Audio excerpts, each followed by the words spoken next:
फिर से हम कुछ चीज़ों को हम सीखने के लिए हम सब जमा होते हैं। जब भी हम परमेश्वर के भवन में आते हैं तो हम कुछ सीखने के लिए जमा होते हैं, कुछ बदल जाने के लिए हम जमा होते हैं, और ये खुदा की योजना होती है कि हम कुछ चीज़ें सीखें।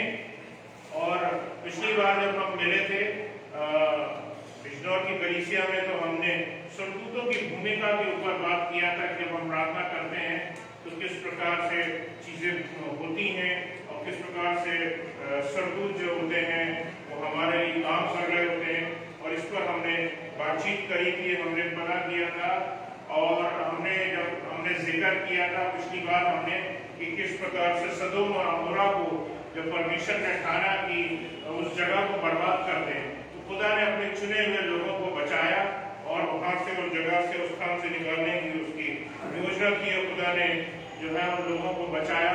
खुदा ने दाऊद को भी जो है वो जब वो गिनती करने पर चला, और खुदा नहीं चाहता था कि इजराइलियों की गिनती हो, तो परमेश्वर ने एक स्वर्गदूत का सहारा लिया और उसके जरिए से उसको दंड दिया था।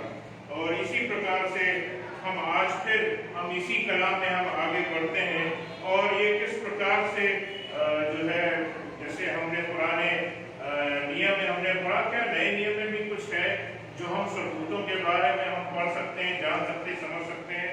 तो अजीजों, सबसे बड़ी और सबसे पहली मेन चीज तो हमको जो निकाल करके आती है, जब हम पहले ही जब नए नियम में हम चलते हैं तो हमें पहली किताब में ही नए नियम के हमें मिल जाता है। हमें पता चलता है कि स्वर्गदूतों ने तो यीशु मसीह की भी, प्रभु यीशु मसीह की भी सुरक्षा की है, उनको भी बचाया है।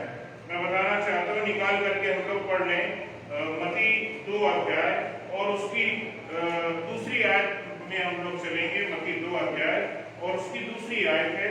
ये वो जिक्र है जब मजूसी जो थे वो यीशु मसीह के दर्शन पाने के लिए, कुछ वाइज लोग थे, कुछ ऐसे लोग थे जिन्होंने तारों को पढ़ना जानते थे और तमाम उनकी स्थितियों को जानते थे, और उनको जब उन्होंने उस चीज को पढ़ा और जाना, तब उनको पता चला कि कोई बहुत बड़ा शख्स इस दुनिया में पैदा हुआ। उसकी रीडिंग को, जो कुछ उन्होंने एनालिसिस किया था, उसको पढ़ करके, उसको जान करके और उसकी खोजबीन करते हुए वो उस स्थान पर जा पहुंचे, और इस इजराइल में जा पहुंचे जहां पर उनको ढूंढना था कि हम इस जगह तक पहुंच गए, लेकिन हमें इससे आगे हमें जब और खोजबीन करनी है तो हमें कुछ लोगों से मिलना पड़ेगा, बातचीत करना पड़ेगा। तो आइए इसमें हम लोग पढ़ेंगे, जानेंगे, समझेंगे। मत्ती 2 अध्याय और उसकी दूसरी आयत। यहूदियों के राजा जिसका जन्म हुआ है कहाँ है? लिखा है, फिर से एक बार पढ़ लें। यहूदियों का राजा जिसका जन्म हुआ है कहाँ है? यहूदियों का राजा, उनको ये पता था कि राजा पैदा हुआ, और वो भी यहूदियों का। वो छोटा मोटी बात नहीं थी कि वो कोई ऐसी चीज, पुराने समय अजीजों में बताना चाहता हूँ, ट्रैवल करने बहुत बड़ी कठिन चीज होती थी। आज के दिन लोग प्लेन में, ट्रेन में, बस में या सड़क पर जो है वो इतनी आसानी से, जैसे हम लोग चल के किसी जगह पहुंच जाते हैं, उतना आसान नहीं हुआ करता, बहुत कठिन चीज होती थी। और इतनी लगन के साथ में यीशु मसीह को खोजना, ये और भी बहुत बड़ी बात थी। जब हम सोचते उन समयों को जब यीशु मसीह का जन्म हुआ, उस समय सड़कें नहीं थी। लोग किस तरह से, सोचिए, एक जगह को ढूंढते हुए, उस तारे को पढ़ते हुए और उसकी जो कुछ उन्होंने एनालिसिस और स्टडी करी थी, उसको देखते हुए, सोचते हुए उन्होंने जा करके यीशु मसीह को ढूंढने की कोशिश करी, और उस चीज में वहां ये पहुंचे कि वो कहाँ है। ये उनका सवाल ये था कि कहाँ है। और प्रभु का धन्यवाद हो कि वो उनको मिल भी गए। जब हम कोई किसी चीज के लिए, जब हम मन से हम कोशिश करते हैं, और अगर हमारी कोशिश ये रही,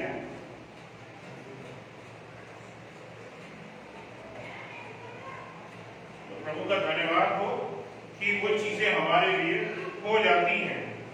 और जब वो देख लिए, देख चुके, उनको पता चल गया, यीशु मसीह को भेंट चढ़ा दी, सब कुछ हो गया, तब बात आती है कि भैया कि वापस जब हमें जा करके हमें बताना पड़ेगा, हमें हेरोदेस को बताना पड़ेगा कि यीशु मसीह का जन्म कहाँ हुआ है। अजीजों, ये बड़ा कठिन समय था जब एक राजा जो राज करता था उस समय इजराइल पर, रोमी राजा था। वो रोम की ओर से शासन करता था, वो हेरोदेस था। और वो चाहता था कि जो यहाँ पर ये यहूदियों का राजा पैदा हुआ है, इसको मार दिया जाए, इसको खत्म कर दिया जाए। क्योंकि अगर ये राजा पैदा हो गया तो ये तो निश्चित ये बात पक्की है कि ये यहूदियों के लिए खड़ा होगा, फिर यहूदी आजाद हो जाएंगे। और ये उसको डर सताने लगा अजीजों। लेकिन खुदा अपने लोगों के साथ में होता, खुदा यीशु मसीह के साथ में था। परम पिता परमेश्वर यहोवा यीशु मसीह के साथ में था, तो क्या उसके लिए कुछ हानि हो सकती है? परमेश्वर ने यहाँ भी अपने स्वर्गदूत को भेजा और स्वर्गदूत के जरिए से मजूसियों को सपने में दिखा दिया और बता दिया गया कि देखो, तुम्हें वापस लौटने की जरूरत नहीं है, दूसरा मार्ग लेकर के चले जाना, लेकिन वापस राजा के पास मत जाना। और राजा तो फिर इंतजार करता रह गया, उसको बाद में गुस्सा भी आया। लेकिन अहम बात यह है खुदा के लोगों, अहम चीज सीखने की यह है कि खुदा अपने लोगों के लिए भी, जिस तरह वो यीशु मसीह को उसने बचाया स्वप्न के जरिए से और स्वर्गदूतों के जरिए से, खुदा हमारे लिए भी काम करता है। इसलिए कभी अपने आप को ये ना समझे कि खुदा हमारे लिए खड़ा नहीं होगा, काम नहीं करेगा। खुदा काम करता है, बहुतायत के साथ काम करता है। आगे हम लोग एक जगह और चलेंगे, इसी अध्याय में आगे चलेंगे। इसकी 13 से 16 आयत के बीच में हम लोग पढ़ेंगे। उनके चले जाने के बाद प्रभु के एक दूत ने स्वप्न में यूसुफ को दिखाई देकर कहा। उसके बाद जो है वो यूसुफ को दिखाई दिया। जिब्राइल फरिश्ता जो है वो यूसुफ को दिखाई दिया। पढ़ने आगे। दिखाई देकर कहा जी, उस बालक को उसकी माता को लेकर मिस्र देश को भाग जा। मिस्र को भाग जाने को बोला। ये मिस्र एक ऐसी जगह है, पता नहीं क्या है, लोगों को यहाँ पर छिपने का स्थान लगता है। जब मुसीबत होती है तो वो मिस्र की ओर भागते हैं। यीशु मसीह को भी वहाँ जाना पड़ा। इजरायली पुराने समय में, हमने मूसा के समय में भी पढ़ा था भैया कि उस समय वहाँ से निकाले गए थे, परमेश्वर का बड़ा हाथ था। और मुसीबत से पहले आई थी जब अकाल पड़ा था, तब उनको अपने देश को छोड़ करके मिस्र को जाना पड़ा था। और पीढ़ियां गुजर जाने के बाद में यूसुफ जब खत्म हो गया और मूसा ने फिर इजरायलियों को ले करके जो है वहां से इजरायलियों को बाहर निकाला। एक बड़ी बदमाई से इजरायलियों को जो है वहां से बाहर निकाला। और यहाँ पर हमें फिर दिखाई देता है, इस तरह से कुछ चीज दिखाई देती है कि यीशु मसीह को भी जब वो बहुत छोटे थे, जब वो नवजात बच्चे थे, तब यीशु मसीह को बचाने के लिए खुदा का प्लान था कि मिस्र को इस्तेमाल किया जाए। अजीजों, पता नहीं आपके जीवन में किस अच्छे व्यक्ति को, किस बुरे व्यक्ति को इस्तेमाल किया जाता है। ऐसे कई बार खुदा शायद आपके जीवन में ऐसे लोगों को रखेगा जो लगते तो बुरे हैं और शायद होते भी बुरे हैं, लेकिन खुदा उनको आपकी भलाई के लिए रखेगा और वो लोग आपकी भलाई के लिए भी काम कर रहे होंगे। जब भी हम मिस्र को हम पढ़ते हैं कि मिस्र के बारे में हम पूरे बाइबल में पढ़ते हैं, तो हमें कुछ चीजें साफ पता चलती हैं। और उससे एक चीज पता चलती है कि जो मिस्र होता है वो गुलामी का एक क्षेत्र कहा जाता है। लेकिन वहीं पर हम देखते हैं कि पूरी बाइबल में अलग अलग जगह जब हम मिस्रों को पढ़ते हैं तो पता चलता है कि वहीं पर बना ली गई, वहीं से छुटकारे को हासिल किए। यीशु मसीह को भी वहीं जाना पड़ा। आगे पढ़ दें 16 आयत तक। और जब तक मैं तुझसे ना कहूं जी, तब तक वहीं रहना। साफ बोल दिया गया, जब तक आगाह ना किया जाए, जब तक बताया ना जाए, आप मिस्र में उस जगह जहां आपको रखने का बताया गया है उस जगह को मत छोड़ना और उसी जगह पर बने रहना। ये पहले से आदेश दे दिया गया था और इसी के अनुसार जो है वो काम किया यूसुफ ने और मरियम ने। और अपने उस छोटे से बच्चे को जो उनका पहलौठा था उसको संभालने के लिए हर एक रीति से उन्होंने पूरे जतन किए कि उस बच्चे को बचा सके, क्योंकि बहुत ही अनोखा बच्चा था। वो खुदा के प्लान के अनुसार हुआ था। वो खुदा का बेटा था और उसने संसार में जन्म लिया था। खुदा की योजना थी। तो मैं बताऊं कि उसी योजना के अनुसार चीजें हो रही थी। मैं तो उस स्थान पर जब मैं गया था होली लैंड टूर पर, तो मैं उस स्थान को देख करके आया हूँ। वो एक गुफा आपकी है, ऊपर चर्च बना दिया गया है और नीचे वो गुफा थी और उस गुफा में अंदर एक कुआं भी है जहाँ पर वो 40 दिन और 40 रात का जो समय है वो कुल उन्होंने वहाँ पर गुजारा था, एग्जैक्ट वहाँ पर गुजारा था। और उसके बाद फिर वो वहाँ से परमेश्वर की योजना की, हेरोदेस मर के जब खत्म हो जाता है उसके बाद परमेश्वर की योजना के अनुसार यीशु मसीह को दोबारा वहाँ से जो है दोबारा इजराइल की ओर रवाना किया गया और ये परिवार वापस इजराइल आने पाया। आगे पढ़ दें। क्योंकि हेरोदेस इस बालक को ढूंढने पर है कि उसे मरवा डाले। राजा जो है ये तो यीशु मसीह नए राजा के तौर पर एक छोटे से बालक के तौर पर इस दुनिया में आए, लेकिन सोचने की बात है कि एक बड़ा राजा जो जिसके पास बहुत ताकत है वो डर गया, अरे मेरी राजगद्दी छिन जाएगी, मेरी राजगद्दी छिन जाएगी।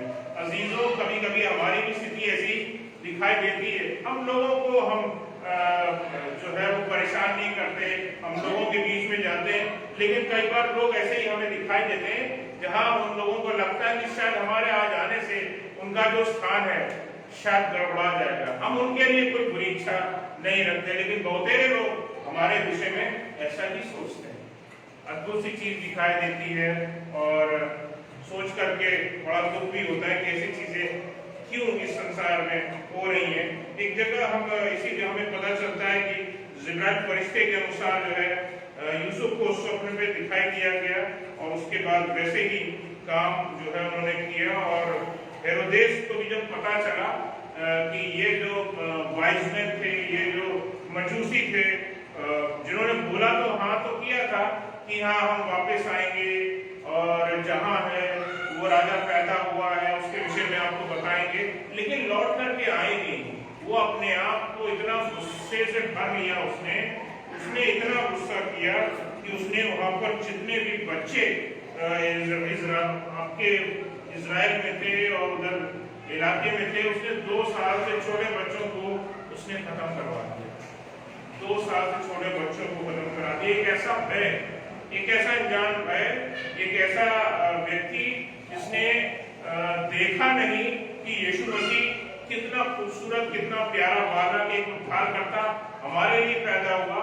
अगर वो हेरोदेस अगर उसके आगे घुटने टेक देता तो शायद उसकी जिंदगी की परिस्थितियां बदल सकती थी, उसका डर गायब हो सकता था और उसकी जिंदगी में उसको न जाने कितनी आशीष मिलती।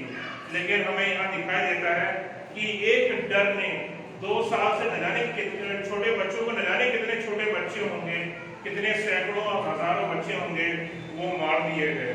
कितनी बुरा लगता है जब हम इस हिस्से को पढ़ते हैं कि एक राजा एक बच्चे से डर गया, एक नवजात बच्चे से डर गया।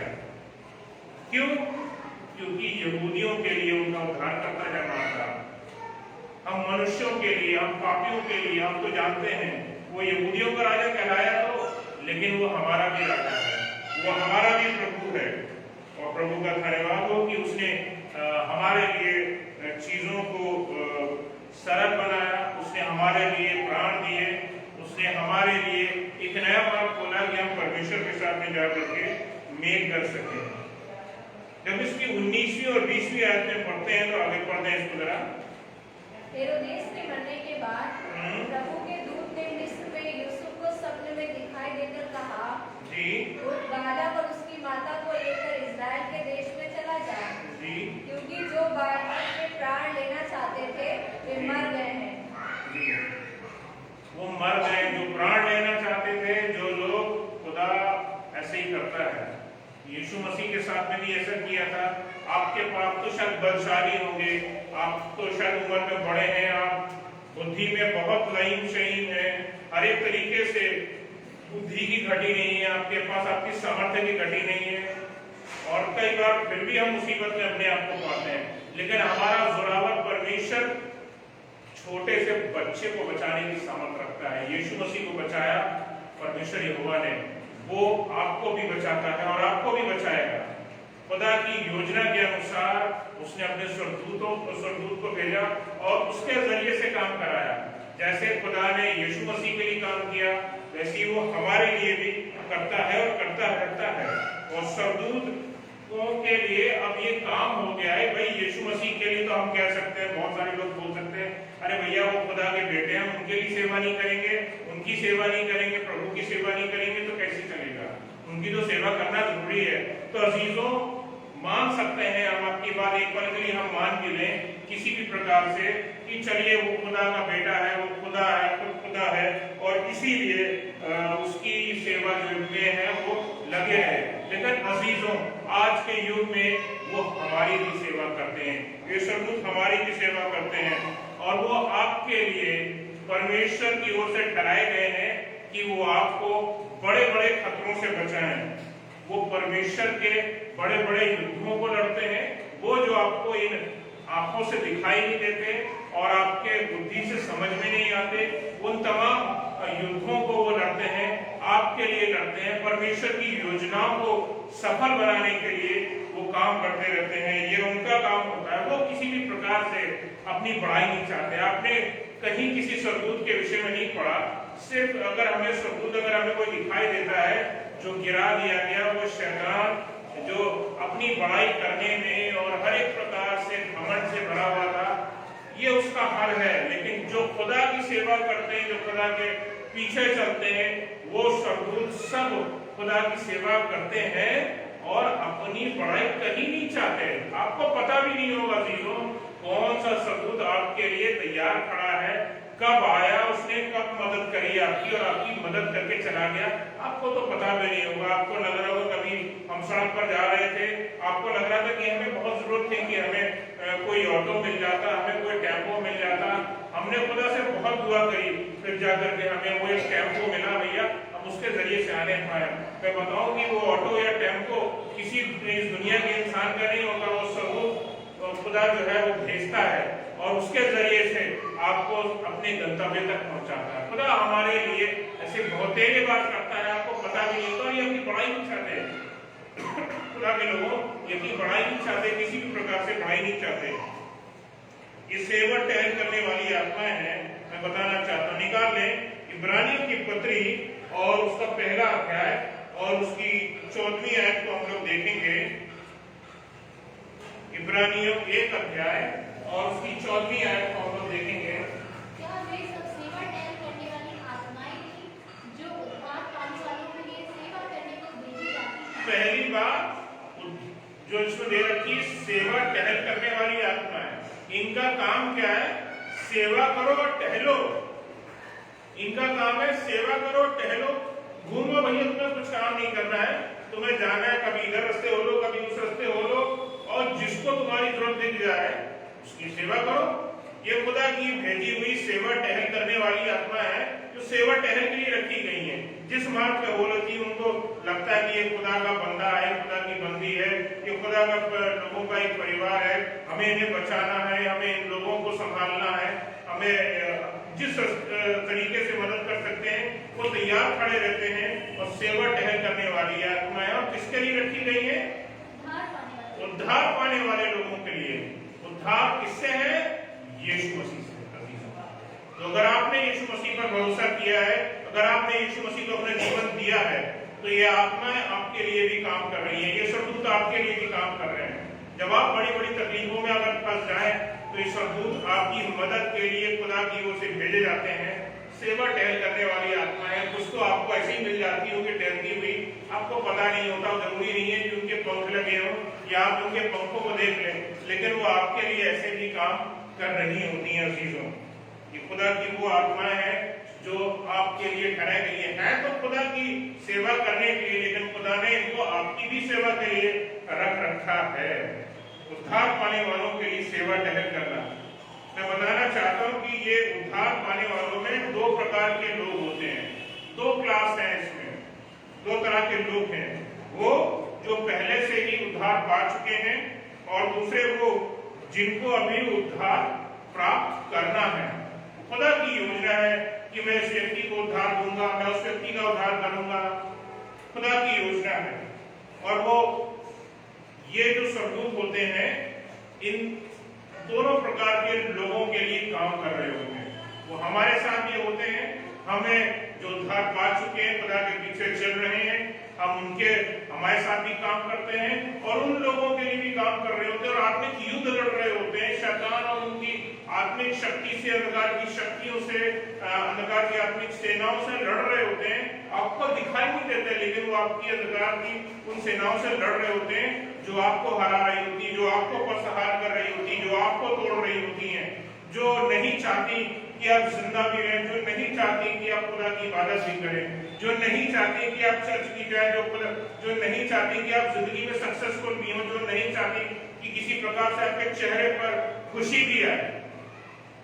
ये वो मतलब इस प्रकार की आत्माओं के अगेंस्ट में खड़े होकर के खुदा की ये आत्मा है, जो सेवा टहल करने वाली आत्मा है, जो सरदूत है, वो आपके लिए काम कर रहे होते हैं, वो आपकी ओर से लड़ रहे होते हैं। आपको वो आत्मिक युद्ध दिखाई नहीं दे रहा होता अजीजों, लेकिन वो आपके लिए आत्मिक युद्ध लड़ रहे होते हैं। खुदा की भेजी हुई ये छुड़ी हुई सेना है। अरे एक एक मैं बताना चाहता हूँ कि ये एक एक जो फरिश्ता होता है किसी फौज से कम नहीं है, किसी फौज से कम नहीं अजीजों, ये बहुत बड़ी फौज के समान होते हैं। एक जगह और चलेंगे जहाँ यीशु मसीह जो है इन फरिश्तों के बारे में बात कर रहे होते हैं। निकालेंगे मत्ती 18 और उसकी 10वीं आयत में हम लोग पढ़ेंगे और पता करेंगे कि क्या लिखा है इसमें खास है। मत्ती 18 और उसकी 10वीं आयत को हम लोग पढ़ते हैं। देखो, तुम इन छोटों में से किसी को ना जानना, क्योंकि मैं तुमसे कहता हूँ कि स्वर्ग उनके विरुद्ध मेरे स्वर्ग के पिता का मुझे सदा देखते हैं। ऐसे सरदूत हैं, छोटे छोटे बच्चों के भी जो है वो सरदूत हैं।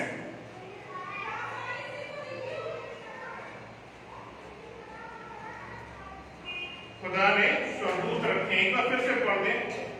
देखो, तुम इन छोटों में से किसी को तुच्छ न जानना, कि छोटे में से, छोटों में से, इन बच्चों में से किसी को तुच्छ मत जानना। जो आपकी नजरों के सामने बच्चे ही दिखाई देते हैं, लेकिन खुदा ने उनके लिए भी सरदूत रखे हैं अजीजों।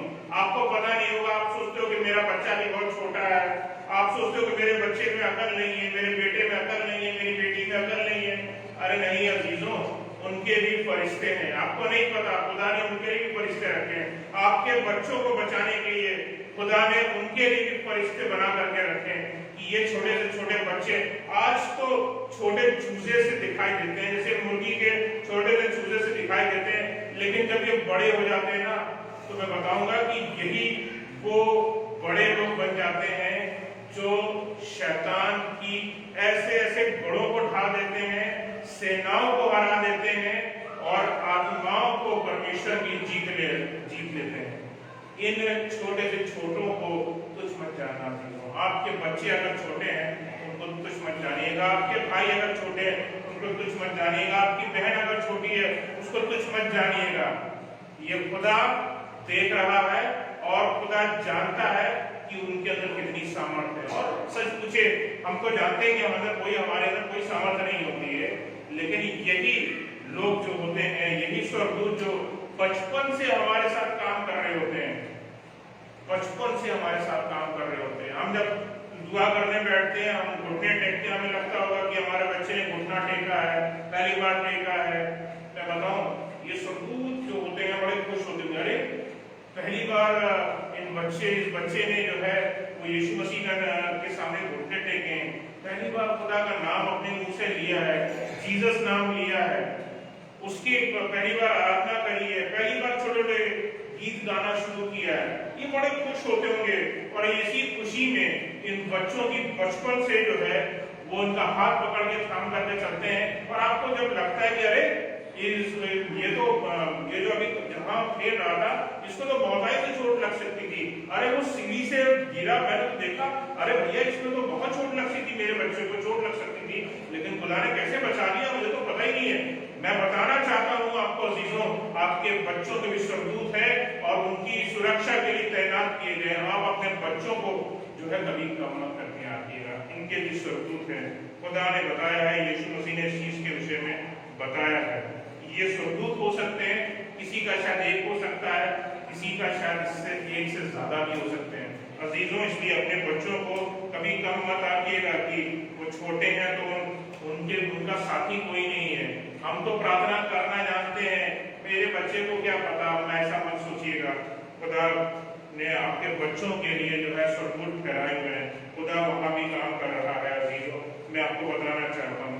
एक जगह और चलेंगे और पतरस के हिस्से को पढ़ेंगे जब वो क्या खाने में था। निकालेंगे प्रेरितों काम की पुस्तक 12वां अध्याय और उसकी पहली से 16 आयत के बीच में देखेंगे। प्रेरितों के काम 12वां अध्याय और उसकी 1 से लेकर 16 आयत के बीच में हम लोग पढ़ेंगे। उस समय हेरोदेस राजा ने कलीसिया के कई व्यक्तियों को सताने के लिए उन पर हाथ डाले। जी उसने यूहन्ना के भाई याकूब को तलवार से मरवा डाला। जी जब उसने देखा कि यहूदी लोग इससे आनंदित होते हैं, तो उसने पतरस को भी पकड़ लिया। वे दिन अख़मीरी रोटी के दिन थे। उसने उसे पकड़ के बंदी गृह में डाला और 4 सिपाहियों के 4 पहरों में रखा, इस विचार से कि फसह के बाद उसे लोगों के सामने लाए। बंदी गृह में पतरस बंद था, परंतु कलीसिया उसके लिए लौ लगाकर परमेश्वर से प्रार्थना कर रही थी। जब हेरोदेस उसे लोगों के सामने लाने को था, उसी रात पतरस 2 जंजीरों से बंधा हुआ 2 सिपाहियों के बीच में सो रहा था। बंधा हुआ क्या खाने में था, बंधा हुआ था, उसके चारों सिपाहियों पर रखा गया था कि उसको कोई छुड़ा ना सके। लेकिन क्या हुआ, तीनों पढ़ने और पहले द्वार पर बंदी गृह की रखवाली कर रहे थे। रखवाली कर रहे थे। तो देखो, प्रभु का एक स्वर्गदूत आ खड़ा हुआ और उस कोठरी में ज्योति चमकी और उसने पतरस की पसली पर हाथ मार के उसे जगाया और कहा, उठ जल्दी कर। और उसके हाथों से जंजीरें खुलकर गिर पड़ी। तब स्वर्गदूत ने उससे कहा, कमर बांध और अपने जूते पहन ले। उसने वैसा ही किया। फिर उसने उससे कहा, अपना वस्त्र पहनकर मेरे पीछे हो ले। वो निकलकर उसके पीछे हो लिया, परंतु यह न जानता था कि जो कुछ स्वर्गदूत कह रहा है वो सच है, वरन यह समझा कि मैं दर्शन देख रहा हूँ। लोगों को तो दर्शन लगता है, क्योंकि यह अद्भुत होता है अजीजों कि कोई स्वर्गदूत आसमान का जो खुदा की सेवा करता हो आपके पास में आ जाए, लोग सो जाएं, लोग समझ ना पाए, आपके लिए बंधन खोल दिए जाएं, आपका दरवाजा खुल जाए, आपकी हथकड़ियां खुल जाएं, आपकी बेड़ियां खुल जाएं। मैं बताऊं कि ऐसे काम जो इसमें जो जिक्र है, ऐसे न जाने कितने बंधनों से लोगों को आजाद करने का काम जो है वो स्वर्गदूत करते हैं। परमेश्वर की एक आज्ञा पर इस काम को वो कर देते हैं। पतरस भी जो था वो बंधन में था, लेकिन खुदा ने उसको भी आजाद कराया। ये खुदा की योजना थी। अगर खुदा ये योजना ना बनाता तो संभव ना था, लेकिन खुदा की ओर से होने पाया। स्वर्गदूत परमेश्वर की ओर से हमारी सेवा में लगाए जाते हैं और हमारे आत्मिक युद्धों में और हमारे सांसारिक युद्धों में भी हमारी जो है वो सहायता करते हैं। और वो एक ऐसे एंजल होते हैं जो उस व्यक्ति के अपने निज एंजल कह सकते हैं, आप उनको पर्सनल एंजल बोल सकते हैं, लेकिन होते वो खुदा के दूत ही हैं, स्वर्गदूत ही हैं, लेकिन वो आपकी सेवा के लिए रखे जाते हैं और वो आपके लिए लड़ते हैं और आपकी सहायता करते हैं और आपको हर एक मुसीबत से बचाते हैं। शैतान का तो प्लान तो हमें जो यहाँ जब हमें पढ़ने को मिलता है तो ऐसा लगता है कि हेरोदेस उसको खत्म करने पर था, लेकिन मैं बताऊं ये कलीसिया होती है कि अपने पासवानों को, अपने कलीसिया के लोगों के लिए दुआ करती है।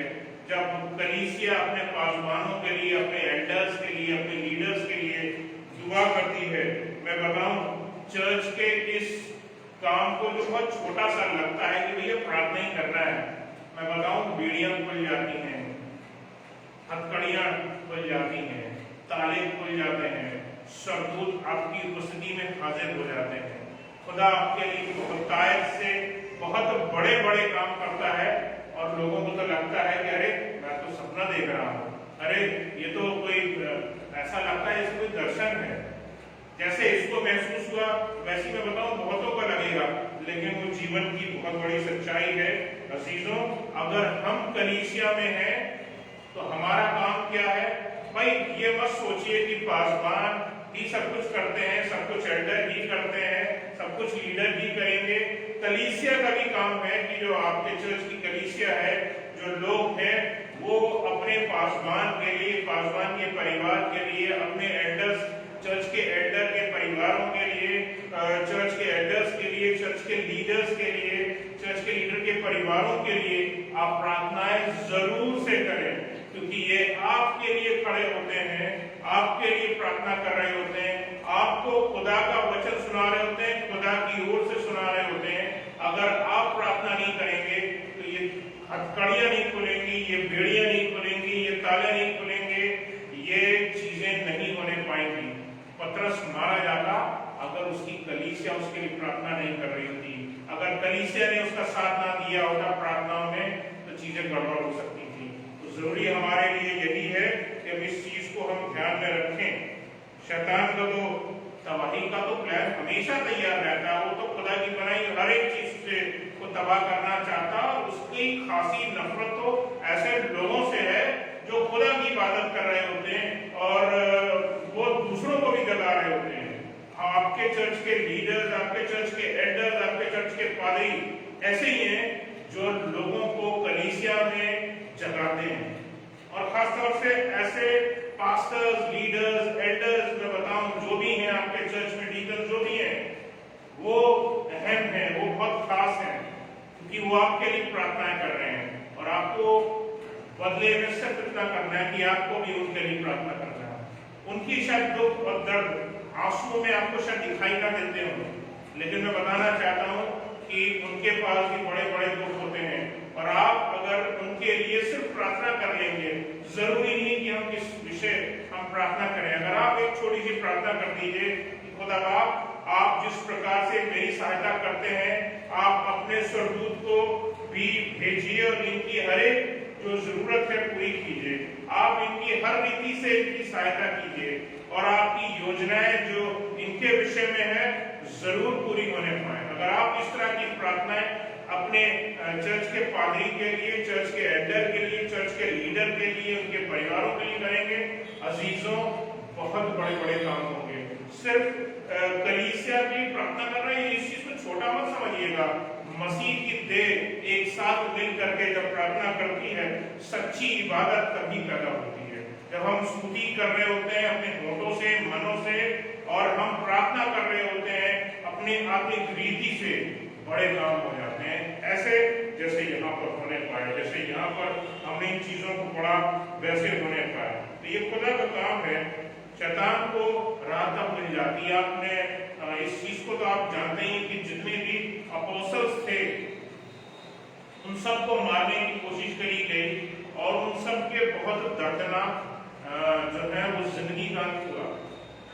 अजीजों, ये ऐसा नहीं है कि हर यीशु मसीह के पीछे चलने वाले का ये दर्दनाक अंत हो, लेकिन जानते हैं कारण उसके पीछे क्या है। इनको, इन अपोस्टल्स को ये दर्दनाक मौतें जो आप पढ़ते हो, जो आप जानते हो, जो आपने जाना है इस संसार में कि वो कैसे कैसे मरे और क्यों मारे गए, मैं बताना चाहता हूँ आपको अजीजों। उसका बहुत बड़ा कारण ये है कि कलीसिया ने उनके लिए प्रार्थना नहीं करी।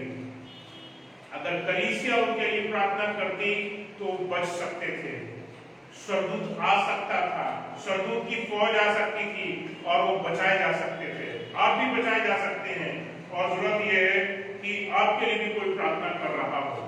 जब कलीसिया एक मिल करके, एक साथ होकर के एक दूसरे के लिए प्रार्थना करती है, अजीजों, मैं बताना चाहता हूँ जो पतरस के साथ में हुआ वो आपके साथ में भी हो सकता है। स्वर्गदूत आपके लिए भी आ सकता है, आपको कठिन परिस्थितियों से निकाल करके बाहर ला सकता है। एक जगह, एक आखिरी जगह आयत को पढ़वाऊंगा।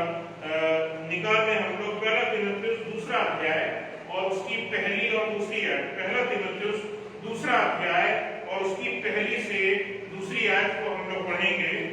मैं सबसे पहले ये आग्रह करता हूँ जी, कि विनती और प्रार्थना और निवेदन और धन्यवाद सब मनुष्यों के लिए किए जाए।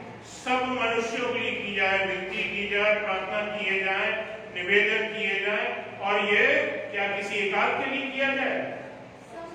सब मनुष्यों के लिए किया जाए।